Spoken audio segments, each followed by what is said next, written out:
I like this blindness metaphor that I really have borrowed from Parker Palmer, where Parker writes this book about the undivided life, and he talks about wholeness, and he quotes from somebody else who discusses this thing called the blizzard of the world.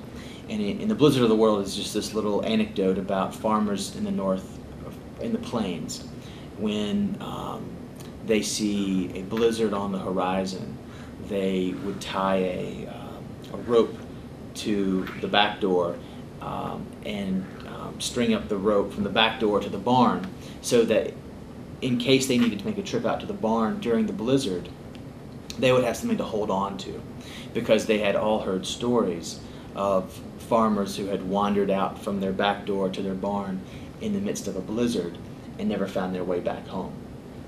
And I really like this image of sort of tying a line from the back door to the barn. And so in some ways I frame for my students, look, take this opportunity in my class to tie a rope between, to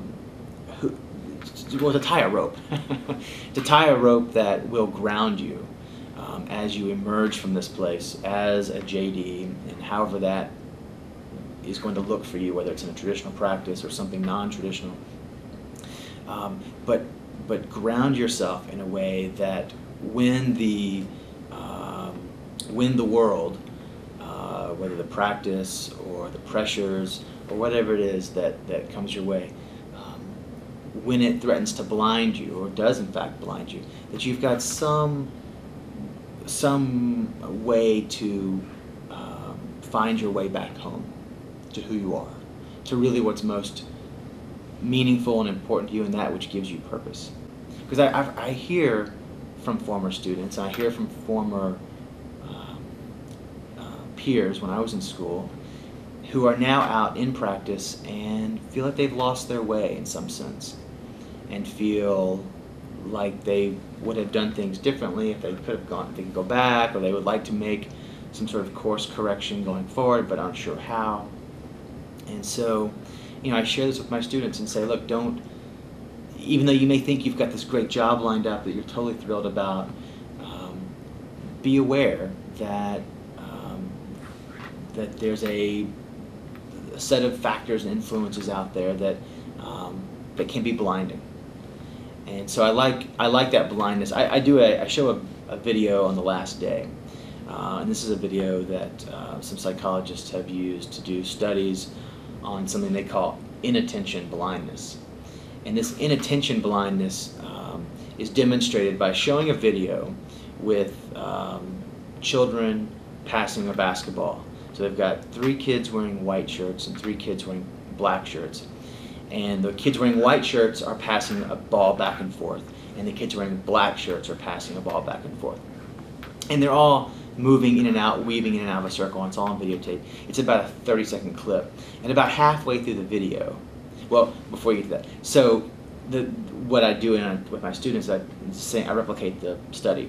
I tell my students, your only job here is to focus on the 3 students wearing white shirts passing the basketball. And I tell them it's going to be tricky because it's bounce passes and chest passes, and they're weaving with the kids wearing black shirts. Don't worry about the kids wearing black shirts, just focus all your attention. The kids with the white shirts, I'm going to give you a sticker, whoever can tell me the correct number of passes. And it's really not easy because they really are weaving back and forth. It takes a lot of concentration. So I put on the video, and 30 seconds long, I run through the video, we get to the end, and we say, so how many passes did you count? And some people say 15, some say 16, and then I say, well, did anybody see anything else? And inevitably, somebody will say, well, yeah, there was that gorilla. And I'll say, what gorilla? And people are sort of looking around, what is he talking about? And in fact, halfway through the video, a person in a gorilla costume walks right through the circle of the people in the white and black shirts and looks right at the camera. The gorilla thumps its chest and then continues walking. And the research, and it's all in the literature, and the research says that approximately 40% of people will not see the gorilla. Well, when I do this with my law students, it's more like 70 or 80%. So I'm not sure yet what that says about law students relative to the general population. But in fact, what I'm sure it says is that many of us, in the midst of deep concentration, can miss something as obvious as a gorilla that walks across the screen. It's really remarkable, and it really gets their attention. And for any folks who are still have been with me the entire semester and they're still doubting crazy things I've been saying all semester, when I show them that, and they realize that, wow, I didn't see the gorilla. How could I have missed the gorilla? Well, then the point is, well, you don't want to wake up 35 or 45 or 60 years old and say to yourself, gee, I think I missed the gorilla here. And so that's a fairly sobering attention giver. So in my class, I try to democratize it to a certain extent. I mean, we're talking about issues that don't have bright line answers. I mean, the model rules only get you so far, and sort of philosophical, moral reasoning, sort of traditional black letter law school answers will only get you so far in my course, because we're really wrestling more with, well, what's the spectrum of options available to the lawyer? What can you do and keep your license? What can you do and still look at yourself in the mirror at night?